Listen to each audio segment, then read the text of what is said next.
Muy buenas tardes a todas las personas que se conectan en la tarde de hoy martes, para hablar acerca de los fenómenos migratorios del ser humano, que es un proceso más común de lo que se cree, ya que el ser humano siempre ha estado en constante proceso de migración por diferentes factores.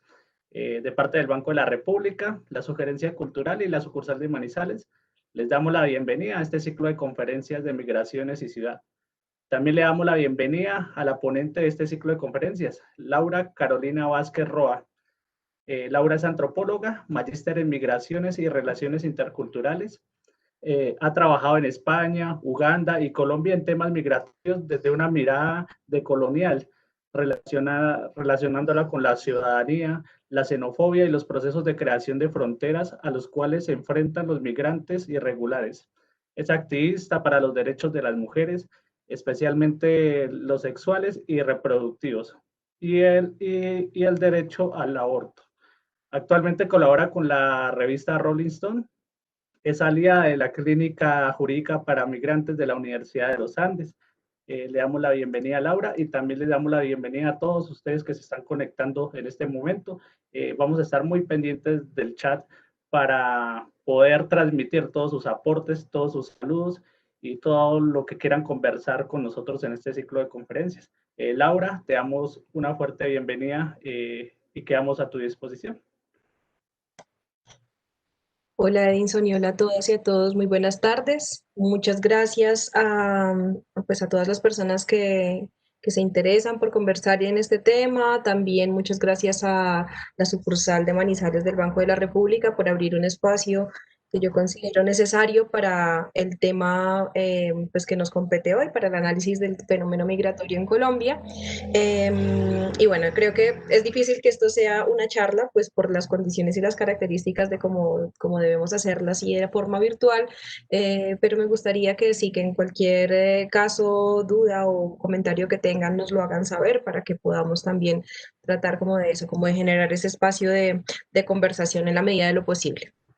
Bueno, como lo decía Edinson, mi trabajo está relacionado con el área de las migraciones.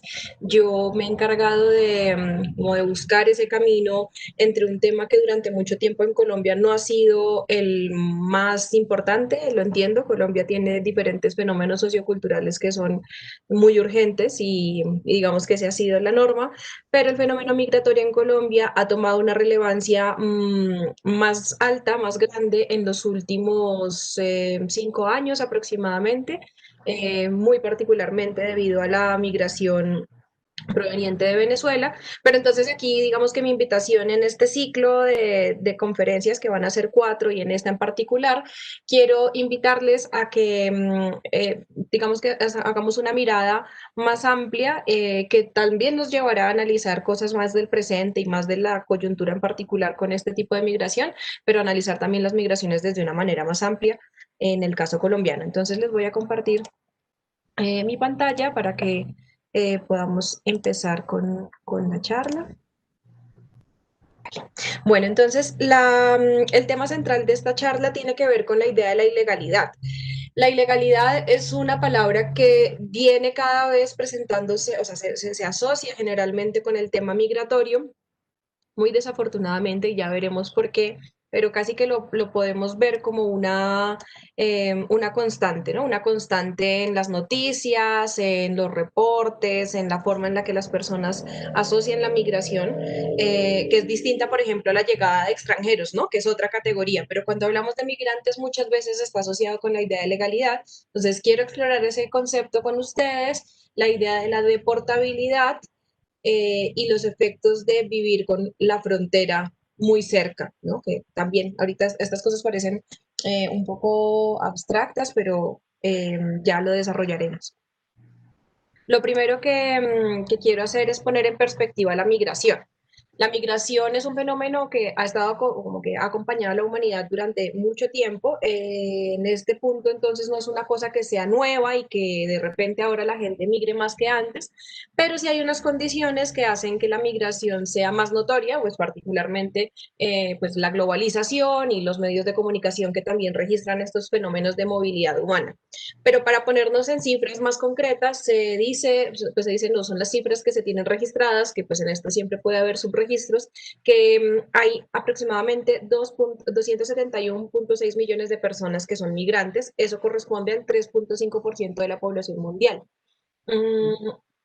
Cuando uno lo mira, pues esta cifra no llega ni al 5%, entonces realmente las personas migrantes en el mundo no son tantas como a veces pareciera, digamos que particularmente como en esos fenómenos de migración del sur hacia los países del norte, pero pues siguen siendo una población importante con unas necesidades particulares.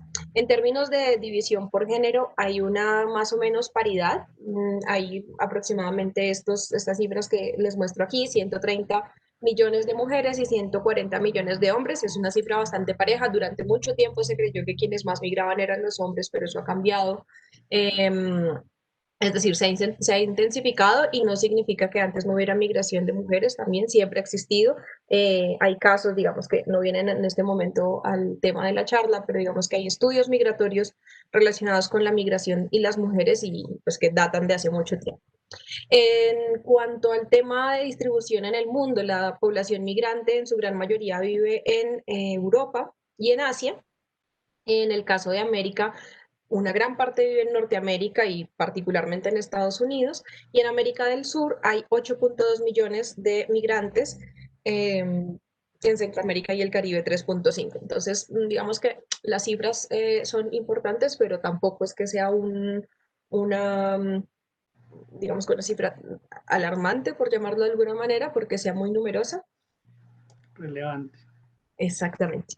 Y cuando nosotros vemos como ya el caso como de Colombia, que es como mi interés de fijarlo y enfocarlo en el caso colombiano, en Colombia hemos tenido una historia migratoria que ya revisaremos, que generalmente está asociada hacia el exterior, es decir, de migración de colombianos y colombianas saliendo de Colombia, y es el punto en que en este momento se calcula que hay 4.7 millones de colombianas y colombianos en el exterior.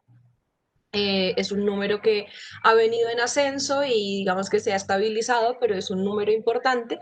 Eso significa que más o menos el 10% de los colombianos viven por fuera de Colombia, que es un número importante si lo miramos también como en cifras proporcionales. La mayor parte de la población migrante colombiana vive en Estados Unidos, en España, en Venezuela, en Ecuador y en Canadá. Digamos que esta cifra que les estoy presentando es a diciembre de 2019, es muy posible, pues también particularmente como por la historia entre Colombia y Venezuela y los últimos movimientos por la misma pandemia, que la cifra pues en este país haya cambiado, pero también hay nuevos destinos que aunque no aparecen tan representativos todavía en las cifras, aparecen igual allí, como Chile, por ejemplo, que también es un país donde hay mucha población colombiana en este momento, y Argentina también, ¿no? Como que son otras, así como otros países, pero con cifras menores, por eso no aparecen como tan grandes en estas cifras.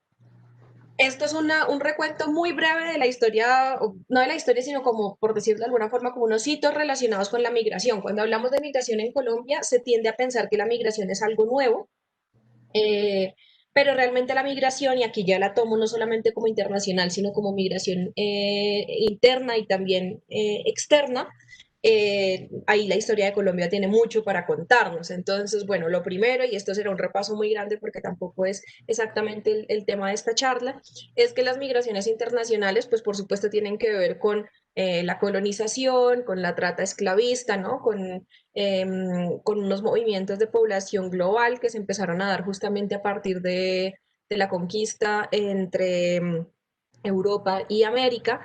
Y digamos que esa es una historia que no podemos dejar de reconocer, ¿no? Como sobre todo verlo en términos de movilidad humana, ver, por ejemplo, la trata esclavista de personas esclavizadas de África a América, pues hace parte también de un movimiento que uno considera pues parte de la historia de las migraciones.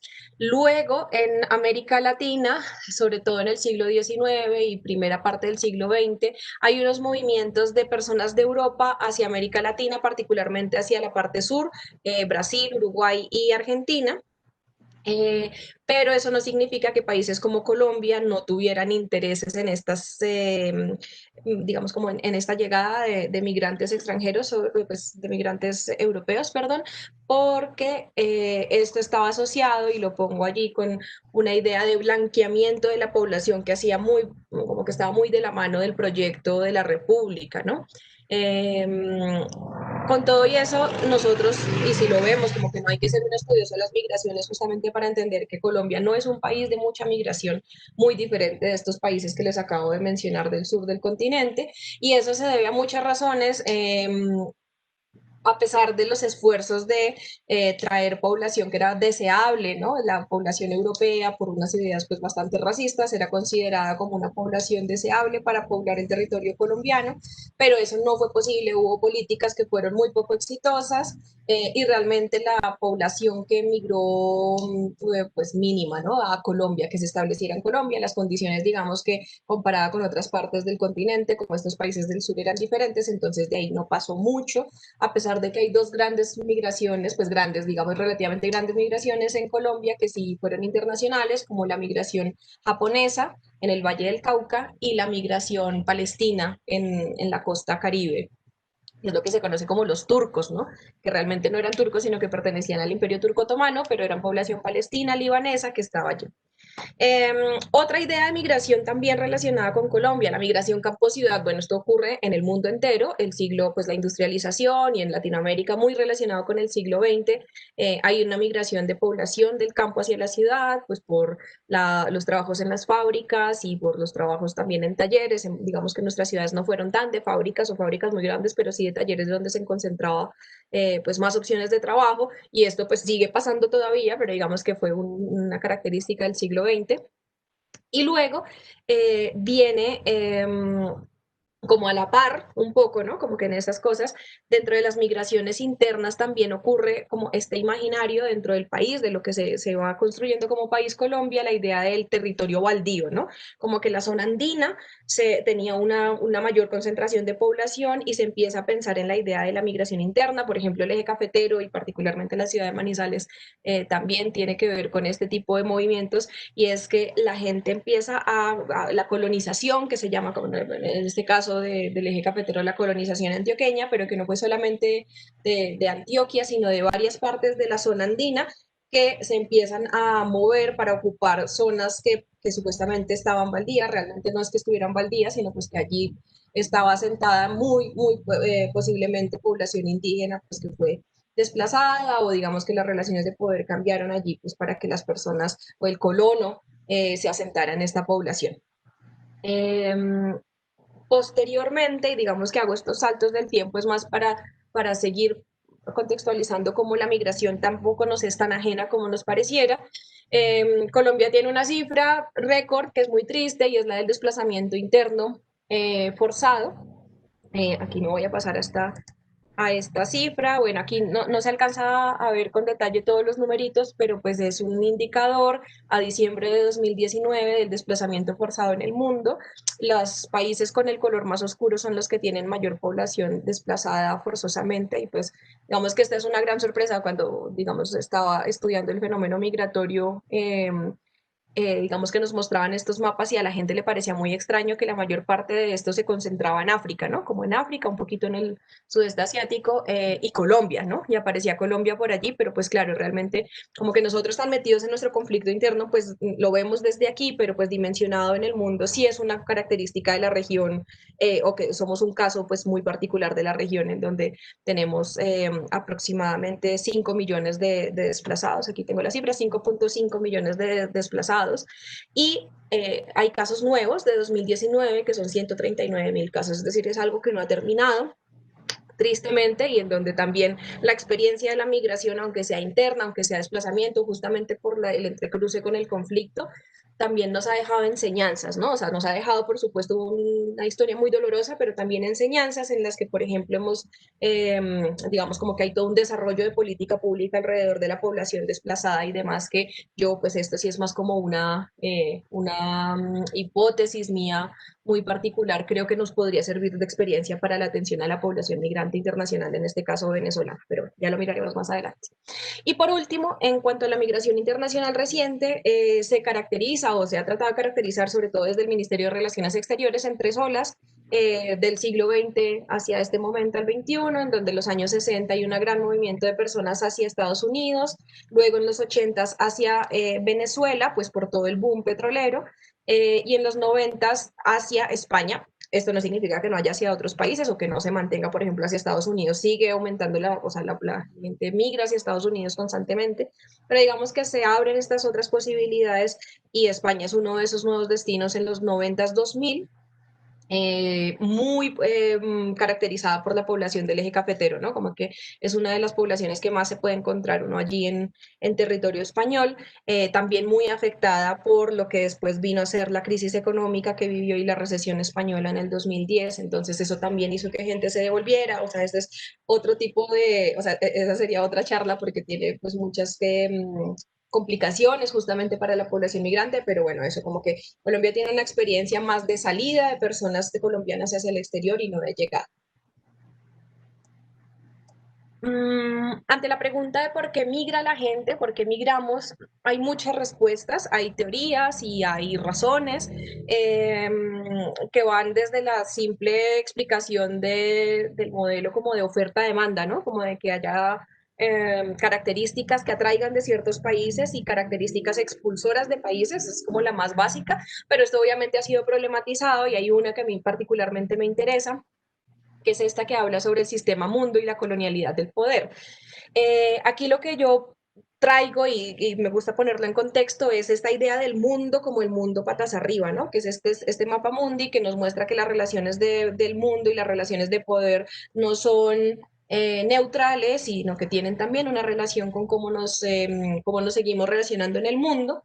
Y parte de este concepto, que es de un autor, Immanuel Wallerstein, que habla sobre el mundo dividido en centros y periferia, muy relacionado con la historia colonial, en donde estos centros de poder pues tienen una relación con sus colonias o excolonias que se mantienen a pesar de que las colonias en teoría terminen o la colonización termine, pero las relaciones coloniales pueden permanecer.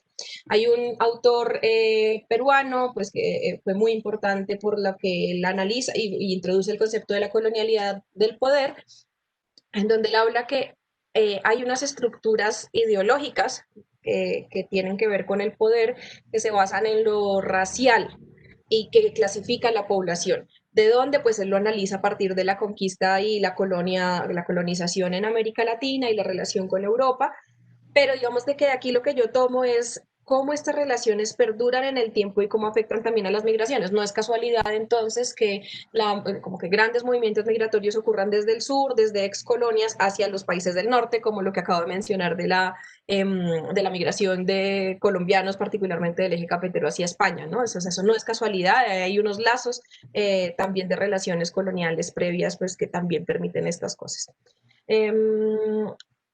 Frente a esto, digamos que surge una paradoja muy particularmente en los años más recientes, en las décadas más recientes, y es que aunque nos han vendido la idea de la globalización y de un mundo sin fronteras, ese tipo de fronteras se han acabado para para los bienes y servicios, ¿no? Como que aquí puede estar entonces en Colombia una corporación multinacional, transnacional, tenemos acceso a información de diferentes países, pero en cambio las políticas de regulación de la migración cada vez son más fuertes y a nosotros, digamos, por nuestra edad nos parece, digamos que natural, por llamarlo de alguna manera, que haya que pedir una visa, que sea difícil, que sea costoso, bueno, cuando antes como que era todavía más difícil, digamos que en Colombia eso ha ido variando, pero eso no siempre fue así, ¿no? Entonces sí hay que, es una paradoja que por un lado haya un mundo globalizado en teoría sin fronteras y por el otro lado haya más barreras para la migración, sobre todo para cierta migración de ciertos países, sobre todo pues de los países más empobrecidos,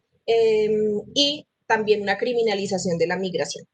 En este sentido, otro aporte, digamos, desde estos estudios postcoloniales, hablan sobre la idea de un norte global y un sur global, es decir, como la migración desde los países del sur que han sido colonizados históricamente hacia estos países del norte.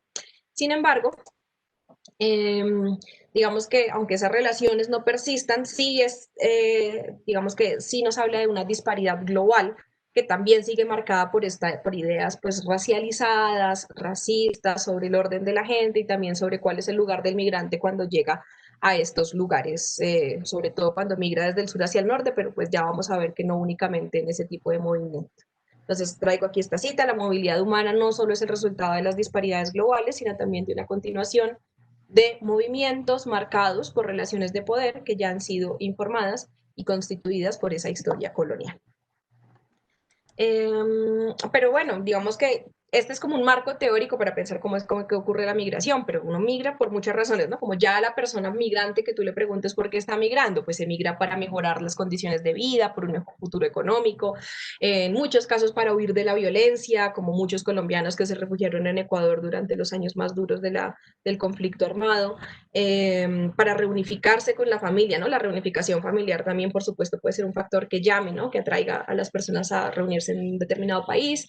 También por el cambio climático, ¿no? Esto es una cosa que se estudia cada vez más recientemente, pero el cambio climático también desplaza personas, ¿no? Sobre todo en países donde, por ejemplo, el mar sigue subiendo y desplaza personas. Y, en fin, como que es un tema muy complicado que también está ocurriendo. También en búsqueda de mejores procedimientos médicos, ¿no? Y, por ejemplo, en el caso venezolano, eso es muy común de encontrar, que las personas viajen buscando medicinas que ya no se encuentran allí o acceso a procedimientos médicos que son relativamente sencillos, pero que el sistema de salud, por las diferentes condiciones sociales y económicas, no puede atender. Ese también es un factor de migración que ocurre en el mundo. Eh, y en conclusión, lo que quiero decir con esto es que hay muchas razones para migrar y que de hecho hay más gente que quisiera migrar que no puede, ¿no? O sea, si realmente migraran todas las personas que quieren migrar, las cifras serían muchísimo más grandes. Quienes migran son quienes tienen unas redes que les permiten migrar, unos recursos que les permiten migrar, unas condiciones. No, como que no, el migrante al que vemos, sobre todo en situaciones desfavorables, detrás seguramente, pues allí, en sus lugares de origen hay otras personas que no han podido hacer.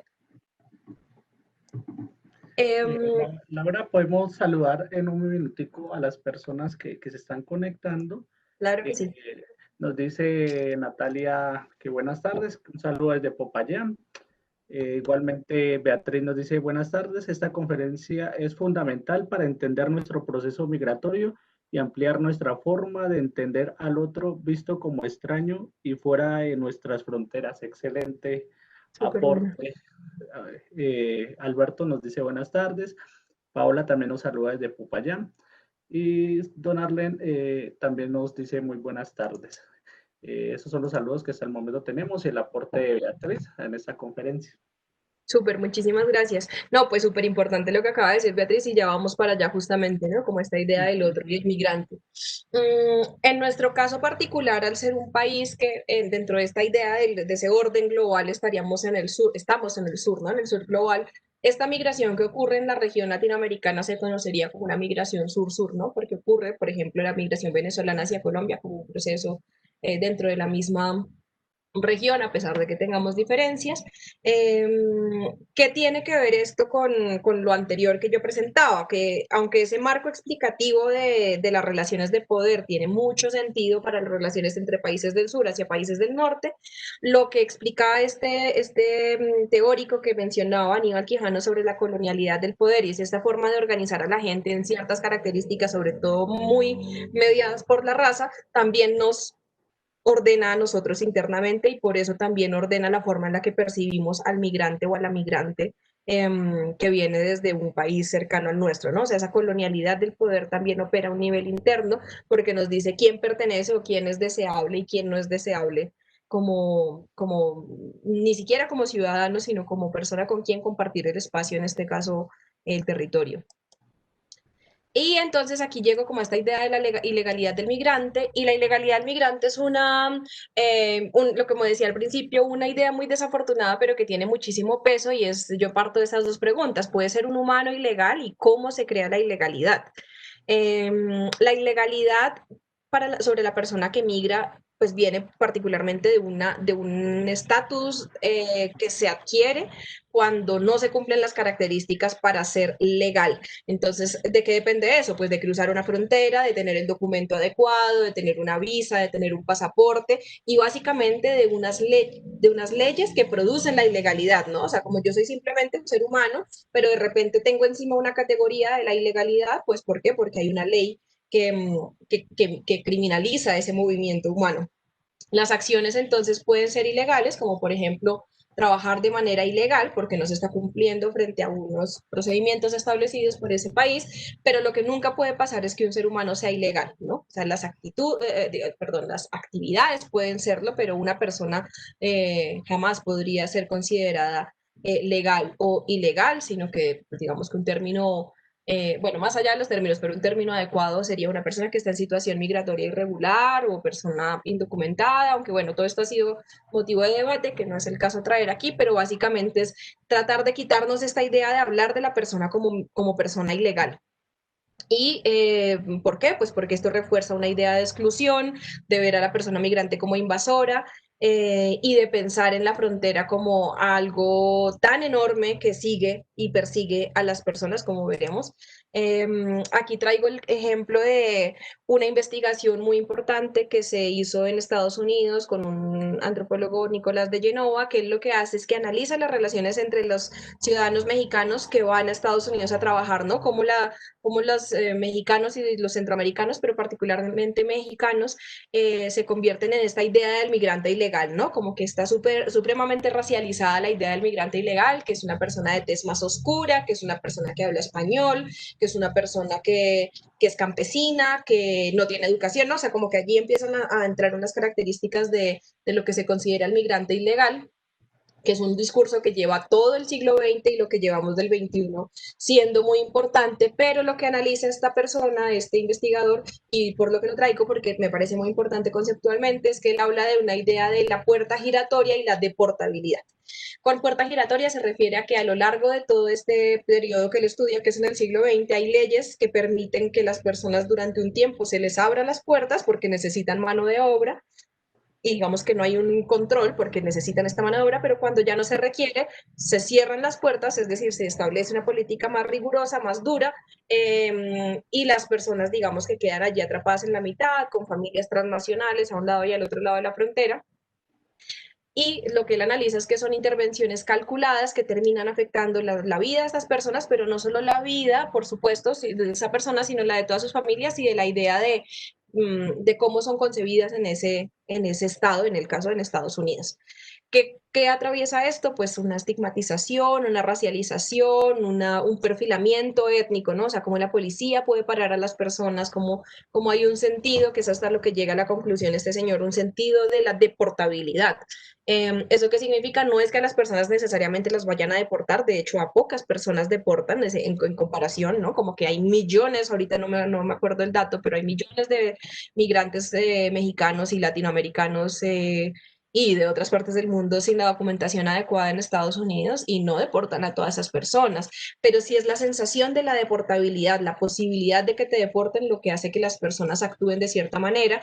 Eso significa que sean más vulnerables, que acepten trabajos con muy malos pagos, que acepten ser supremamente disciplinados y dóciles como trabajadores y en conclusión que sea una mano de obra barata y completamente útil para la economía de ese país, pero a la vez, o sea, de manera pues muy hipócrita, a la vez son estigmatizados por un grueso de la población que entonces son señalados como personas que quitan trabajos o personas que son peligrosas o que traen el crimen. O sea, nuevamente la idea racial aquí es muy importante, ¿no? Como que degeneran la buena nación, en este caso de Estados Unidos, pero estas ideas se pueden replicar, yo creo que en todas las partes del mundo en donde yo he pues como analizado y leído o visto fenómenos migratorios de condiciones de vulnerabilidad, se aplican estas mismas características, ¿no?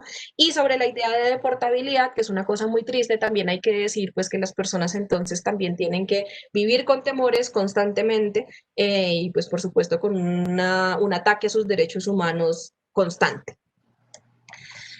Las fronteras o la idea de frontera también ha sido estudiada y me parece importante traerlo aquí porque generalmente pensamos que las fronteras son una línea que divide países y nos lo enseñaron así en el colegio, hacíamos mapas y podíamos marcar muy claramente con un color distinto cuál era la frontera que dividía un país del otro. Sin embargo, las fronteras, por un lado, no son solamente esa línea física, por el otro son bastante porosas, es decir, no es ni una línea ni es estos famosos muros, no solamente el famoso muro de Trump, sino muros en varias partes del mundo que han proliferado en los últimos años, sino que además son, digamos, como entes, ¿no? Como que también se han considerado una zona, por ejemplo, que eso lo vemos, por ejemplo, en La Guajira, ¿no? Como esta idea de la frontera, o quien viva cerca de una frontera lo va a tener mucho más claro, que una frontera no es ni un río únicamente, hasta los ríos cambian su curso, ¿no? Entonces no es algo fijo, sino que es más bien una zona de contacto.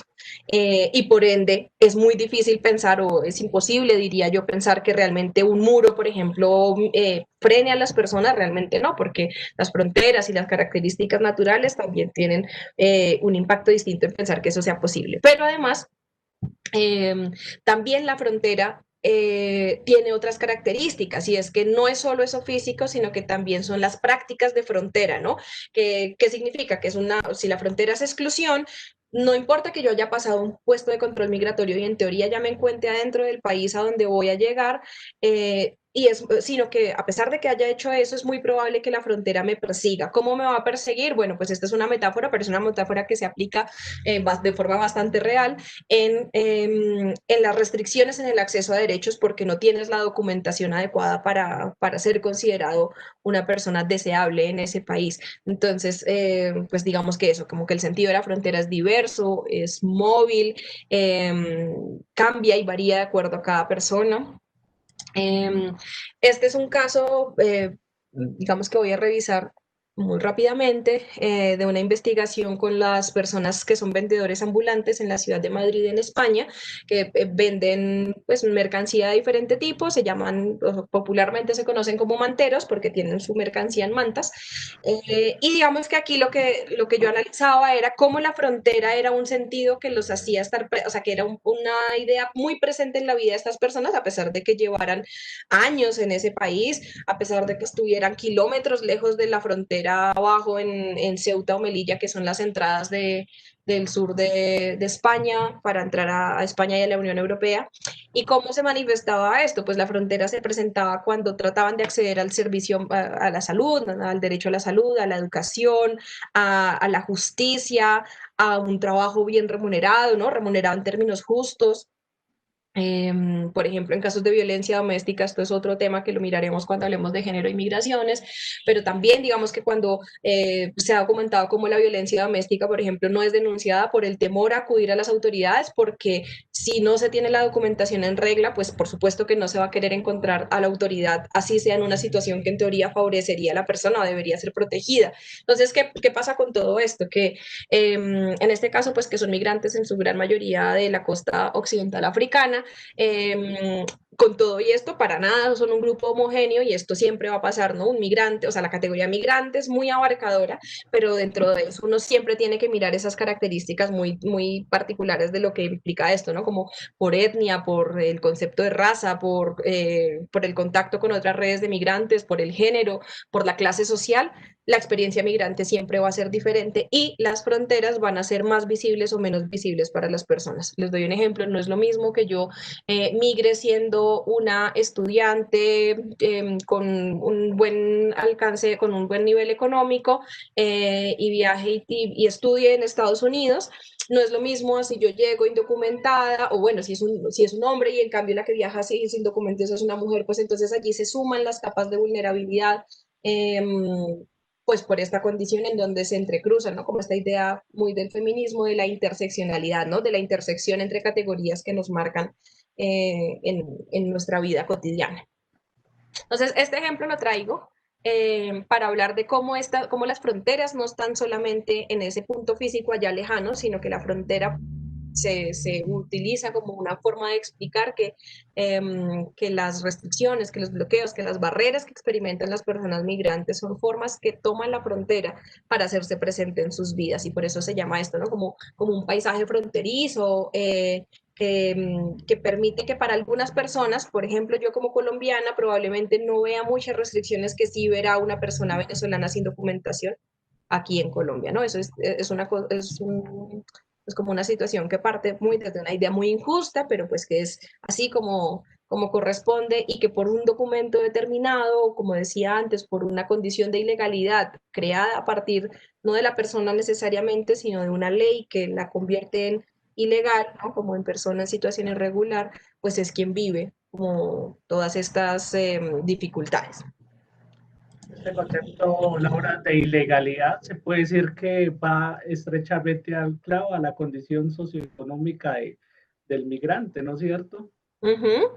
Sí, exactamente. Hay una cosa muy dura y es que, y bueno, esto yo lo analizo con más detalle en la siguiente charla sobre aporofobia, que es este concepto que lo que dice es que la xenofobia, que es la forma de discriminación al migrante, no es a cualquier migrante. Y por eso esta señora es una filósofa española de apellido Cortina que dice, bueno, pero no es solamente por el tema de la raza, aunque por supuesto es importante, sino qué tipo de migrante es el que está viniendo y generalmente es ese rechazo al migrante pobre. Eh, por supuesto, y el caso venezolano es muy diciente en ese sentido. A nosotros se nos ha mostrado que la migración venezolana es un asunto muy nuevo, que la migración venezolana empezó hace 5 años, más particularmente 3 años hacia acá, que es muy grande, que es masiva, que es problemática, que hay una crisis, pero realmente la migración venezolana se calcula que empezó más o menos en el 2005, pues como aparte de las relaciones binacionales, ¿no?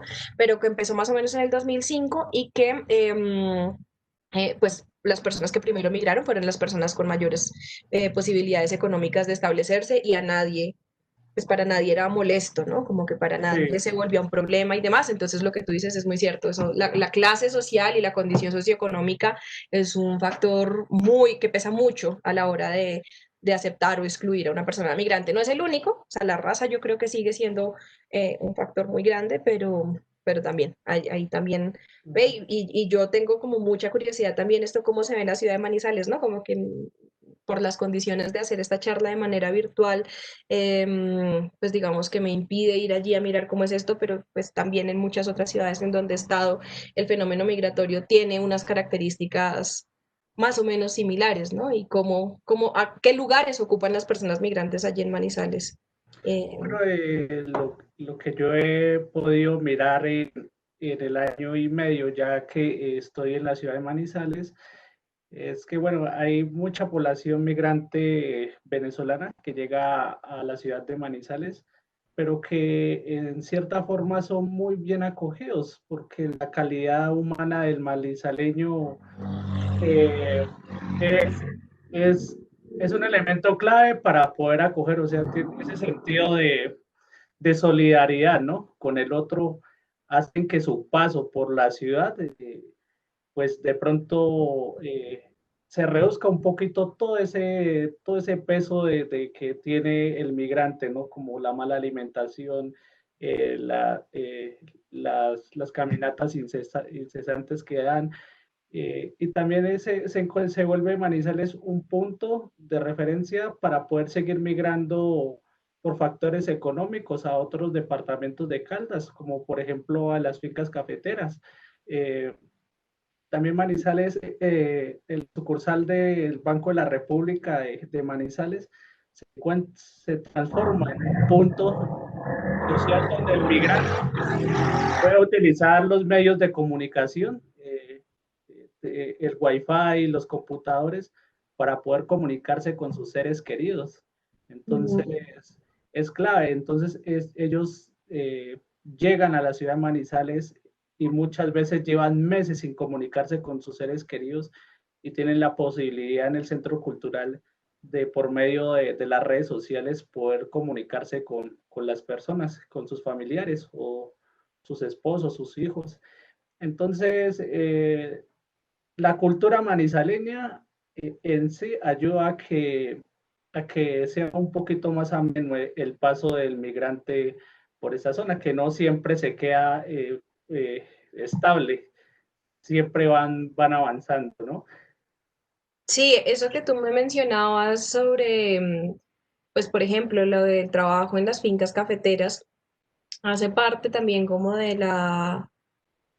pues de las características de esta migración que en muchos casos viene en situaciones de, pues de mucha vulnerabilidad socioeconómica y como yo daba el ejemplo hace un momento del caso mexicano, ¿no? Entonces, donde la mano de obra muchas veces puede ser más barata, pues por la necesidad, ¿no? Y entonces allí, pues de manera muy injusta se le traslada la responsabilidad a la persona migrante porque está en teoría ocupando lugares que podrían ser de mano de obra de personas colombianas, pero pues realmente aquí en donde está, digamos, la capacidad de decisión justamente es en los empleadores, ¿no? En las personas que pueden ofrecer salarios justos independientemente del, pues de la nacionalidad de las personas, pero pues que en muchos casos se decantan, se prefieren a las personas que puedan estar más necesitadas y por eso acepten trabajos por menos pago.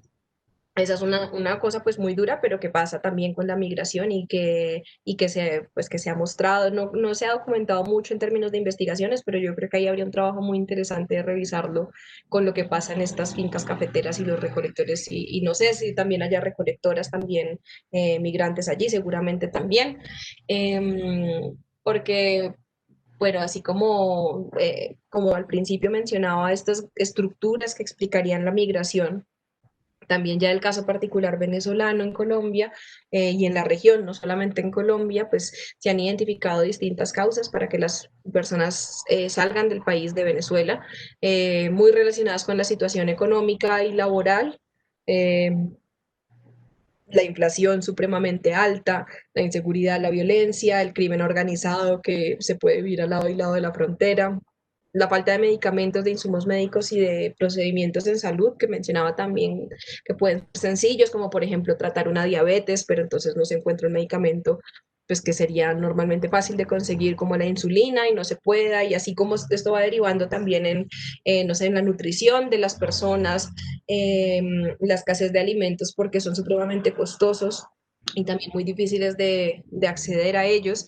Entonces hay muchas causas por las que la migración venezolana se ha incrementado en la región, eh, pero también estas causas, desafortunadamente en el discurso global sobre la idea del migrante, o sea, la idea del migrante económico, ¿no? Que esa es una categoría dentro de, de los estudios migratorios y de las políticas migratorias más que de los estudios. El migrante económico generalmente es visto como menos necesitado que una persona refugiada, por ejemplo, ¿no? Como que parece que está tomando una decisión, ¿no? Bueno, pues tenía allá y vino aquí a trabajar porque aquí le pareció mejor, pero realmente si uno analiza la situación de la migración venezolana de de estos últimos años, tiene mucho que ver con no una situación económica simplemente para mejorar un poco la condición de vida, sino realmente de sobrevivencia. Y aquí por eso es que la categoría de migrante económico tiene que ser mirada con mucho cuidado para que eso no se convierta en una justificación, por ejemplo, de xenofobia para decir que entonces, ¿por qué hacen aquí? O que Colombia ya es bastante problemática, entonces, ¿que para qué más problemas? ¿No? Como que pueden ser discursos muy comunes que uno se encuentre, pero pues que simplemente fomentan el rechazo hacia estas personas sin respeto por sus derechos humanos. Entonces, razones para la migración hay muchas. Se calcula que a pesar de que en la pandemia, esto es pues, un cálculo de personas que trabajan en defensa de derechos humanos de esta población venezolana migrante, a pesar de que han salido un buen número de personas desde Colombia hacia nuevamente al país vecino, hacia Venezuela, que van a regresar una gran proporción de aquellos que se fueron, que tampoco fueron tantas personas, pero pues sí hay movimiento, porque se fueron pues por las condiciones tan duras de la pandemia, pero las condiciones en el país de origen no han mejorado y también pues se van a empeorar por la misma pandemia, entonces probablemente regresen también aquí a Colombia. Yo no sé si en Manizales, por ejemplo, Edinson, se ha visto ese movimiento de salida de personas migrantes ahorita por causa de la pandemia, ¿no? Que esto en Bogotá fue muy evidente. Sí, la verdad sí, no solo en Manizales, sino también ciudades como Popayán, Cali, Pereira, el flujo se redujo en sí la población migrante y pues eso se evidencia en las calles, ¿no? No todos se fueron, algunos se quedaron, que aún conservan de cierta forma ahorros o otra forma de generar ingresos, ¿no? Desde la informalidad laboral, pero a los otros no les quedó más opción que irse. Mucha de la población migrante, no solamente en Manizales, sino a nivel nacional, viven como arrendatarios de pequeñas habitaciones o pequeños apartamentos y viven de la informalidad laboral, ¿no? Son personas que, como tú dices, a nivel nacional son explotadas, ¿no? El migrante es explotado, no solamente en el campo, sino también Ujú. en la construcción, por ejemplo. Uno mira casos de que, por ejemplo, contratan a población migrante porque le cobran más barato la construcción de casas o la construcción de edificaciones. Entonces, al pararse todo este proceso, pues no se tiene cómo pagar el arrendo, no se tiene cómo alimentarse y entonces se transforma en una necesidad volver a coger maletas y comenzar a caminar hacia la frontera. Es algo desgarrador y triste y saber que llegan a Venezuela sin saber qué va a pasar todavía. Entonces, esta población que ya tenían, digamos, una relación sociolaboral en estos territorios, necesariamente vuelven a estos territorios, ¿no? Ya que tienen unas relaciones sociales con misma población migrante o con mismos empresarios colombianos que ya los contratan, puede ser que bien pagados o puede ser que nuevamente con procesos de explotación, pero ellos retornan a estas ciudades porque ya tienen unas dinámicas socioeconómicas en estos lugares, pero sí se vio el flujo de migrantes desde Manizales, desde Pereira, desde Popayán, desde Cali, se evidenció que salieron bastantes personas. Sí, es un movimiento que causó mucho impacto en fotografías, se veía y en las carreteras también se veían las personas nuevamente caminando, pero esta vez de regreso a Venezuela, pues en condiciones completamente difíciles, ¿no? Y muy duras además por las restricciones que en ese momento del confinamiento eran más estrictas. Pero sí, como menciono, se calcula pues que las personas muy seguramente van a retornar en unos pocos meses a Colombia, una buena cantidad, pues por esto, porque las condiciones allí no han mejorado. En el caso particular del departamento de Caldas y de la ciudad de Manizales, la población de migrantes venezolanos que se tiene registrada es del 0,41%, es una población bastante pequeña comparado con otras zonas del país. En total en Colombia se calcula que hay 1.748.716 migrantes, tanto en situación regular como irregular. Son cifras pues que igual son difíciles de presentar porque la irregularidad justamente pues es tratar de alejarse de pues como de no tener un control en el paso migratorio, no tener pasaporte, no poder regularizarse. Entonces son cifras que pueden ser discutibles, pero pues son estimados. En el caso del departamento de Caldas hay 7.178 personas registradas y la gran mayoría se concentran en la ciudad de Manizales con 4.594. Esto digamos que aunque sea una cifra pequeña, pues no deja de ser pues igual una realidad, como insistí al principio, no son grandes números, pero pues son personas con unas necesidades particulares pues de necesidad de integración, pues de inclusión particularmente, ¿no? Por todas las condiciones en las que se llega a un país nuevo. Y aquí es importante pensar que la migración no solamente es el viaje, que es lo que generalmente vemos retratado en las noticias, como las personas caminando o entrando en la frontera o llegando, sino que la migración es un proceso pues de mucho tiempo, ¿no? Que viene desde la preparación, las causas por las que las personas deciden y pueden migrar, luego pues sí está el viaje, que es un momento realmente pequeño en la trayectoria de lo que implica la migración, y luego viene el gran reto que viene a ser el asentamiento y todas las necesidades que entonces se presentan a medida que una persona está estableciendo su vida en un nuevo lugar, muy probablemente con pocas redes de apoyo o pues por lo menos limitadas y pues bueno, todos los retos que eso implica. Y para terminar, pongo esta última diapositiva, pues igual aquí hemos tocado varias cosas que más adelante iremos revisando, pero lo pongo en términos de retos para un país como Colombia y para la región latinoamericana, lo que implica la migración venezolana.